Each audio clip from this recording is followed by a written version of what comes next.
السلام علیکم ناظرین، پروگرام میں خوش آمدید کہتے ہیں۔ ہم نے دیکھا کہ کچھ ہفتے قبل جو ہے پاکستان نے ایک ڈوزیر جو ہے بھارت کی ریاستی دہشت گردی کا یونائٹڈ نیشن کے اندر جمع کروایا، اور آپ کو معلوم ہے کہ حال ہی میں بلوچستان میں مچ کے مقام پہ جو ہزارہ برادری کے اوپر بھی جو حملہ کیا گیا تھا اس میں بیرونی ہاتھ جو ہے وہ ملوث تھا، اور بھارت جو ہے وہ گائے بگائے پاکستان کو مختلف ذرائع سے مختلف طریقوں سے دہشت گردی کا نشانہ بناتا رہا ہے۔ اور ان ایڈیشن ٹو کشمیر کے اندر جو کچھ ہو رہا ہے اس کے حوالے سے بھی ہم گفتگو کریں گے اپنے اس سیگمنٹ میں۔ میرے ساتھ موجود ہیں منیر اکرم صاحب، پاکستان کے مستقل مندوب ہیں آپ اقوام متحدہ میں۔ بہت شکریہ منیر اکرم صاحب، آپ نے ہمیں ٹائم دیا۔ جی، سب سے پہلے یہ سوال کرنا چاہوں گا کہ آپ نے یعنی پاکستان نے ایک ڈوزیر جو ہے یونائٹڈ نیشنز میں جمع کرایا ہے انڈیا کے حوالے سے، جس کا بھی میں نے تذکرہ کیا، اس پہ اقوام متحدہ کا کیا رسپانس ہے؟ کیا کوئی کارروائی ابھی تک ہوئی ہے یا ہونے جا رہی ہے؟ جی، یہ دوسیر ہم نے سیکرٹری جنرل صاحب کو پہنچایا ہے، اور دوسرے جو ادارے اقوام متحدہ کے جو ادارے ہیں جو دہشت گردی سے ان کا تعلق ہے، ان سب کو ہم نے دیا ہے۔ اب ڈوسیئر کافی لمبا ہے، بہت سبسٹینٹیو ہے، اس کو اس پہ نظریہ کر رہے ہیں، اس کو اسٹڈی کر رہے ہیں، اور سیکرٹری جنرل صاحب نے کہا ہے کہ وہ اسٹڈی کر کے اس کے بعد میں وہ اپنا رسپانس دیں گے۔ تو انشاءاللہ ہمارا پہلا قدم تھا وہ پورا ہوا ہے کہ ان کو پہنچا دیا ہے، ان کو اس تفصیل سے بتایا ہے کہ اس میں کس قسم کی سپورٹ ہندوستان دہشت گردی سپورٹ کر رہا ہے پاکستان کے خلاف، اور انشاءاللہ اس پہ وہ توجہ دیں گے اور اس میں ہمیں کوئی رسپانس ملے گا۔ امبیسڈر صاحب، مجھے یہ بتائیے گا کہ آپ کی انٹریکشن جس مقام کے اوپر آپ ہیں، مختلف ممالک کے آپ کے کاؤنٹر پارٹ آپ سے ملتے ہوں گے، اسپیشلی وہ ممالک جو یونائٹڈ نیشن سیکیورٹی کونسل کے اندر بڑے ممالک جو ہیں P5 that we call them, ان سے بھی کیا کوئی انٹریکشن اس حوالے سے ہوئی ہے؟ جی، ہم نے ہماری انٹریکشن سب جو سیکیورٹی کونسل کی جتنی بھی ممبرشپ ہے ان کے ساتھ ہماری انٹریکشن ہوئی ہے، لیونگ اسائڈ انڈیا، جو ابھی انڈیا پہلی تاریخ سے ابھی ممبر بن گیا ہے، پر ہمارے رابطہ ہر وقت رہتا ہے سیکیورٹی کونسل ممبرز کے ساتھ، اور اس موضوع پر بھی ہماری مذاکرات ان کے ساتھ ہماری بات چیت چلتی رہتی ہے۔ پیریوڈیکلی نہ صرف یہ ڈوسیئر ہم پیش کرتے ہیں، بٹ جب بھی کوئی واقعہ ہوتا ہے تو ہم ان کے ساتھ ہماری انٹریکشن رہتی ہے، ان کو ہم پوری طرح سے ان کو انفارم رکھتے ہیں جو ڈیولپمنٹس ہوتے ہیں پاکستان میں اور ہمارے خطے میں، تو ان کے ساتھ تو ہمارا رابطہ ایک کنٹینیوس ہوتا ہے۔ منیر صاحب، مجھے یہ بتائیے گا کہ از دیر اینی ٹائم فریم کہ کب تک وہ رسپانس کرے گا یو این؟ ہم نے جو ڈوزیئر ان کو دیا ہے انڈیا کے حوالے سے، کوئی ٹائم فریم ہے یا مطلب ان لمیٹڈ ٹائم ہے، کبھی بھی وہ اس کے اوپر جو ہے وہ رسپانس کریں گے پاکستان کو؟ یہ دیکھیں، رسپانس مختلف قسم کا رسپانس ہوتا ہے۔ ایک رسپانس ہوتا ہے جو پبلک ہوتا ہے، دوسرا رسپانس ہوتا ہے وہ پرائیویٹ ہوتا ہے، ڈپلومیٹک ہوتا ہے، کانفیڈینشل ہوتا ہے۔ کاؤنٹر ٹیررزم کی جو یہاں ادارے ہیں ان کے ساتھ ہماری انٹریکشن چلتی رہتی ہے۔ انہوں نے ہندوستان کے ساتھ رابطہ کیا ہوگا، ان سے سوالات پوچھے ہوں گے، ان کو جواب ملیں گے ان سے، پھر وہ جواب جو ہیں وہ پھر ہمارے ساتھ وہ ڈسکس کریں گے، تو یہ کنٹینیوس کانفیڈینشیل طریقے سے it's a process, it's a ongoing process. Ambassador صاحب، حال ہی میں ایک خبر آئی ہے اور وی کیم ٹو نو کہ یونائٹڈ نیشن سیکیورٹی کونسل نے انڈیا کو 3 کمیٹیز کی چیئر کا ہیڈ بنایا ہے، جس میں کاؤنٹر ٹیررزم ہے، سینکشنز آن طالبان اور سینکشنز آن ریگارڈنگ لیبیا. اس میں جو طالبان اور کاؤنٹر ٹیررزم والی جو کمیٹیز ہیں، کیا اس سے پاکستان کے کوئی انٹرسٹ یا مفادات متاثر ہو سکتے ہیں؟ جی دیکھیں، ہندوستان کا سلامتی کونسل میں آنے سے تو ہمارے اوپر تو ہم نے تو یہ دیکھنا ہے کہ انہوں نے ہمارے خلاف شیطانی کر دی، اور ان کی جو ارادے ہیں وہ انہوں نے کھل کے کہہ دیے ہیں کہ جی ہم نے پاکستان کے خلاف یہ دہشت گردی پر وغیرہ، اس کے پیچھے ہم پاکستان کا پیچھا کریں گے. اب جب یہ آئے تھے تو انہوں نے خواہش پیش کی کہ جو ہم 4 کمیٹیز کی صدارت کرنا چاہتے ہیں، جس میں سب میں اہم تھی، یہ اسے کہتے ہیں 1267 القاعدہ اور داعش کمیٹی، جس میں پوری لسٹیں جو ٹیررسٹ لسٹس ہیں اس کمیٹی کی ہوتی ہیں، سینکشنز لسٹ. تو وہ سب میں پاورفل کمیٹی ہے جو سینکشنز کمیٹی جسے کہلاتے ہیں. اس کے علاوہ انہوں نے کہا کہ جی ہم چاہتے ہیں کہ 1540 جو نان پولیفریشن کمیٹی ہے اس کی بھی ہم صدارت کرنا چاہتے ہیں، اور 1988 جو طالبان کمیٹی ہے اس پہ بھی ہم صدارت کرنا چاہتے ہیں، اور چوتھی چیز ہم چاہتے ہیں کہ جو افغانستان کی فائل ہے اس کے اوپر بھی ہمارا قبضہ ہو اور ہم اس کو لیڈ کریں ایز چیئرمین. تو ہم نے یہ دیکھا کہ جی یہ جو کمیٹیز وہ چاہتے ہیں اس سے ہمارے خلاف ہی کام کریں گے، ہمیں نقصان ہوگا، تو ہم نے اس کو تو بلاک کر دیا. اب ان کو جو ملا ہے اس کی بھی تفصیل آپ سمجھ لیں کہ میں بتاتا ہوں. 1988 جو طالبان کمیٹی ہے، طالبان کی جو لسٹنگ ہے اور ڈی لسٹنگ ہے وہ یہ سب امریکہ نے کیا ہے. یہ کمیٹی میں جتنی بھی طالبان کی لسٹیں ہیں یہ امریکہ نے ڈیزگنیٹ کیا ہے انہیں، اور وہ امریکہ کی ڈیزگنیشن سے لسٹ پر آئے ہیں. جو اس طرح سے یہ ریزولوشن لکھا گیا ہے 1988، اس کی تحت صرف امریکہ کو اختیار ہے کہ ان کو وہاں سے ڈی لسٹ کر سکیں یا ان کو ایگزیمپشن دے سکے. جب امریکہ ڈیزگنیٹنگ اسٹیٹ جسے کہتے ہیں وہ کہے گا کہ جی فلانے فلانے کو طالبان لسٹ سے نکال دیں، تو اس کو روکنے کے لیے ایک نیگیٹو کنسنسس کی ضرورت ہوگی کہ پورے 15 ممبرز کاؤنسل کی شامل ہو کے اس کو اپوز کریں، جب وہ رک سکتا ہے. نہ تو وہ آٹومیٹکلی امریکہ ڈیزگنیٹنگ اسٹیٹ ہے وہ کہتا ہے کہ جی فلانے کو نکال دیں اس لسٹ سے، تو وہ نکل جاتا ہے.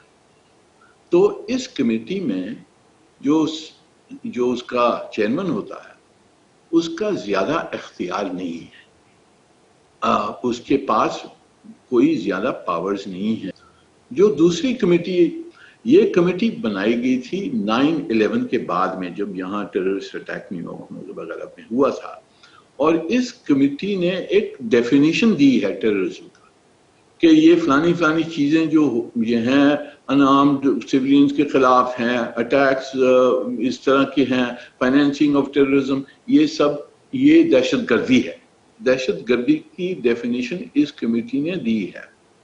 اب وہ ڈیفینیشن آ گئی، اب یہ کمیٹی بحث کرتی رہتی ہے، پر اس کے پاس کوئی سینکشن لسٹ نہیں ہے. اس نے کس کو سینکشن انٹرنیشنل لسٹ اس کے پاس نہیں ہے. اس ملکوں نے اپنی اپنی لسٹ بنائی ہے دہشت گردی کی، پر اس کمیٹی کے پاس اختیار نہیں ہے ان کے اوپر. تو یہ کمیٹی ایک نارمیٹیو کمیٹی ہے، ایک پرسکرپٹیو کمیٹی ہے، جس میں ہندوستان جو شیطانی کرنا چاہتا ہے ہمارے خلاف، وہ اس کی گنجائش بڑی کم ہے. ٹھیک ہے ناظرین، آپ ایک شارٹ بریک لیتے ہیں، بریک کے بعد گفتگو کو آگے بڑھاتے ہیں. ہمارے ساتھ رہیے گا.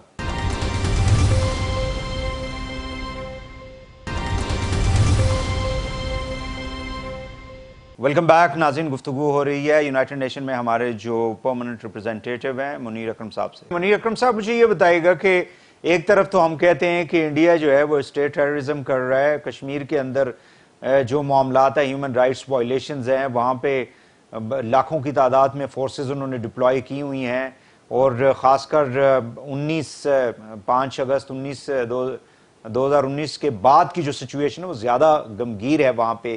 اس صورتحال میں ہم کہہ رہے ہیں وہ ٹیررسٹ اسٹیٹ ہے, اور ٹیررزم کی چوکیداری کرنے کے لیے, چودراہٹ کے لیے اگر انڈیا کو بٹھا دیا جاتا ہے, بقول آپ کے ظاہر ہے آپ ایک سیزنڈ ڈپلومیٹ ہیں, آپ وہاں پہ بڑا عرصہ سرو کیا ہے پہلے بھی آپ نے, بٹ پھر وہ الٹیمیٹلی پاکستان کے خلاف تو وہ اس کو استعمال کرے گا نا.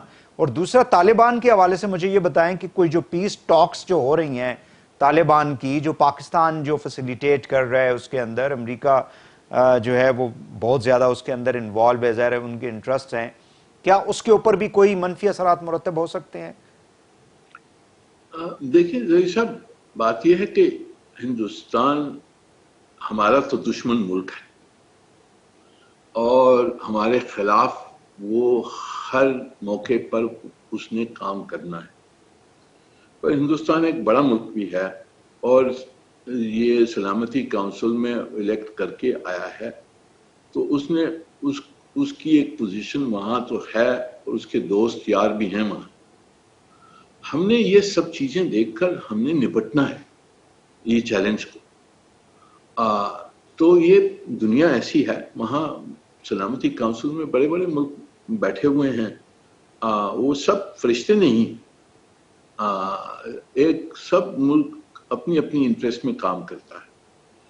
تو ہم نے یہ ریالٹیز اس کو ہم نے فیس کرنا ہے, اور جو ہندوستان ہمارے خلاف جو کرنے کے لیے اس نے کوششیں وہ کرے گا, اس کو ہم نے اس کا سامنا کرنا ہے, اس کو ہم نے نیوٹرلائز کرنا ہے. ٹھیک ہے, یہ پہلا منیر صاحب جی, یہ پہلا موو تھا اس کا کہ یہ صدارت, یہ 4 کمیٹیز کی صدارت. But there is an impression that اگر ہمارا دوست چائنا جو کہ پرماننٹ ممبر ہے یونائٹڈ نیشن سیکورٹی کاؤنسل کا, ہم کوئی ایفرٹ کرتے, کچھ ایسا امپریشن یہاں پہ دیا جاتا ہے جیسے کہ ہماری جو مشن ہے اس نے کوئی ایفرٹ نہیں کی کہ انڈیا کو کاؤنٹر ٹیررزم پلس طالبان والی جو کمیٹیز ہے اس سے دور رکھا جاتا, چائنا کو ساتھ ملا کے. یہ دیکھیں, یہ چائنا کی تحت ہی ہوا ہے جو ہم نے یہ 4 کمیٹیز کو روکا ہے. یہ بہت بڑی بات ہے کہ جو انڈونیشیا نے جو کمیٹیز لی بھی تھی, ہندوستان کہتا میں ایشیا کا ممبر میں ہوں, میں ریپلیس کر رہا ہوں, مجھے وہی چیز چاہیے جو انڈونیشیا کے پاس تھی. ہم نے اس کو روکا, یہ بہت بڑی بات ہے. اور چین کے تحت اور چین کی مدد کے ساتھ اور دوسری جو ادارے, دوسرے جو ممالک ہیں سیکورٹی کونسل, اس کے تحت ہم نے اس کو روکا ہے. یہ ہماری جیت ہے, ہم ہار اس کو مان رہے ہیں. یہ ہم نے how was the Americans response towards Pakistan, Pakistani opinion, Pakistan کا جو موقف ہے امریکنز کا. چائنا تو ہمارا دوست ہے, وہ تو ہمارے ساتھ کھڑا رہتا ہے ہر مشکل وقت کے دوران, but what was the response of the Americans? دیکھیں, this is where diplomacy counts.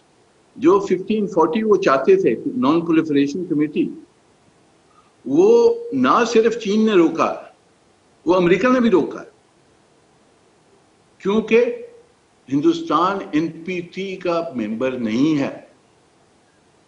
یہ آرگیومنٹ استعمال کیا گیا کہ جی آپ نان پرولیفریشن کمیٹی کی صدارت, آپ ایک جو ممبر ہے وہ نان این پی ٹی کا ممبر ہے, اس کو آپ دے رہے ہیں.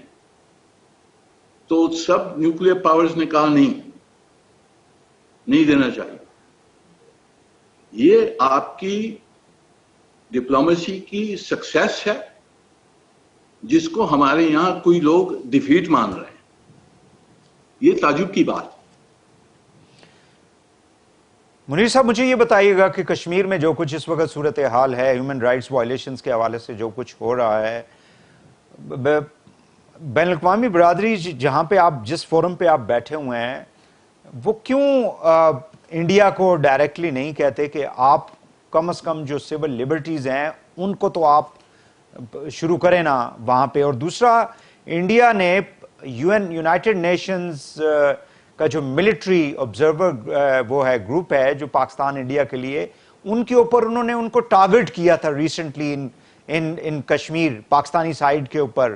اس کے اوپر یو این نے کیا کوئی کوئی ایکشن لیا ہے, کوئی انڈینز کو کوئی وارن کیا ہے؟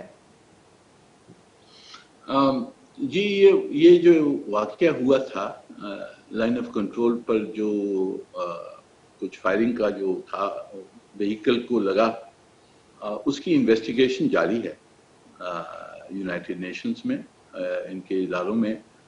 یہ ہم نے پورا واقعہ بتایا ہے۔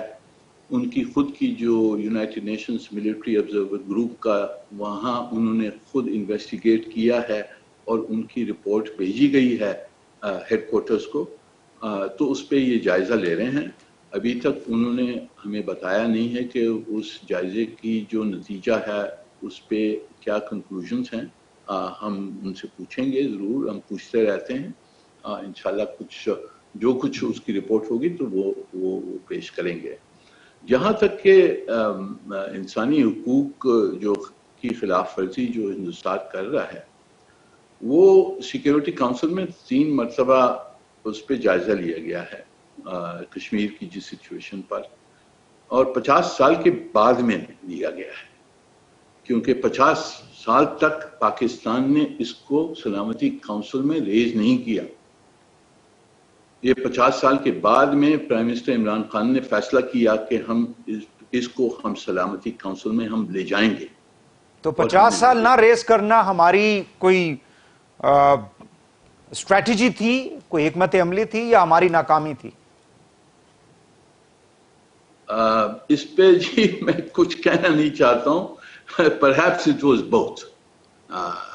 ایکسلنسی مجھے یہ بتائیں کہ what is the result؟ دیکھیے ظہیر صاحب، what is the result do you expect? Realistically, United Nations doesn't have an army. It is only when the big powers are able to take punitive actions against a country where policies change.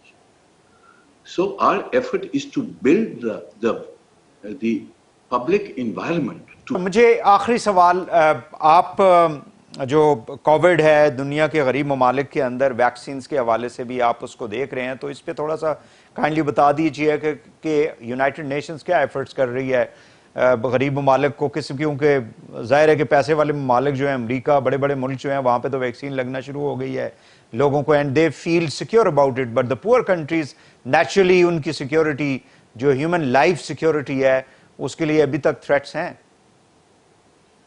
جی دیکھیے یہ Covid crisis نے یہ میرے خیال میں بہت صحیح طرح سے السٹریٹ کیا ہے کہ دنیا میں ان ایکوالٹی جو ہے، جو غریب ملک ہیں اور جو شوکار ہیں، ان میں جو فرق ہے وہ بالکل دنیا کے سامنے آ گیا ہے۔ اور جو شوکار یہاں جو ایڈوانسڈ انڈسٹریل کنٹریز ہیں، انہوں نے سب ویکسینز کے اوپر قبضہ کر لیا، اور جو انٹرنیشنل کمیونٹی جو کر رہی ہے وہ WHO کے تھرو ایک فیسلٹی بنائی ہے، اس کا نام ہے کوویکس۔ اس نے $28 بلین اس کو ضرورت ہے یہ ویکسین خریدنے کے لیے، ڈسٹریبیوشن کے لیے، اس کو ابھی تک صرف 5 بلین ملے ہیں۔ تو جو غریب ملک ہیں وہ تو پیچھے بیچارے رہ جائیں گے۔ اب پاکستان جہاں تک ہے، ہم نے کوشش وہ کوویکس کے تھرو بھی ہم کر رہے ہیں، ہم بائیلیٹرلی بھی ہم بات چیت کر رہے ہیں کہ کہاں سے ہمیں ویکسین مل جائے۔ ہم اور ہمارا جو دوست ملک ہے چین، اس کے ساتھ بھی ہم نے کوئی 2 ویکسینز کی ٹیسٹنگ ہم کروا رہے ہیں کہ ہمیں اگر وہاں سے مل جائے۔ پر میں آپ سے کہنا چاہتا ہوں کہ دنیا ایک فیئر چیز نہیں ہے، اور یہاں جو غریب ملک ہیں ان کے وہ سفر کریں گے، اور اس میں مجھے تو یہی اندازہ ہے کہ آگے بڑھ کے جو بہت سارے لوگ کہتے ہیں سولیڈیرٹی، انٹرنیشنل سولیڈیرٹی، تو اس وقت تو ہر ملک اپنا خود کا سوچ رہا ہے، اور جہاں ویکسین اس کو ملتا وہ اپنے لیے لے لیتا ہے۔ اور جو شوکار ملک ہیں انہوں نے پہلے ایڈوانس پرچیسز کر لی۔ ٹھیک ہے سر، ٹھیک ہے، بہت شکریہ منیر اکرم صاحب، thank you very much for your time جی، بہت شکریہ، بڑی امپورٹنٹ جو ہے انفارمیشن آپ نے ہمارے پروگرام کے ذریعے شیئر کیا۔ ناظرین، گفتگو ہو رہی تھی منیر اکرم صاحب سے، پاکستان کے مستقل مندوب جو ہیں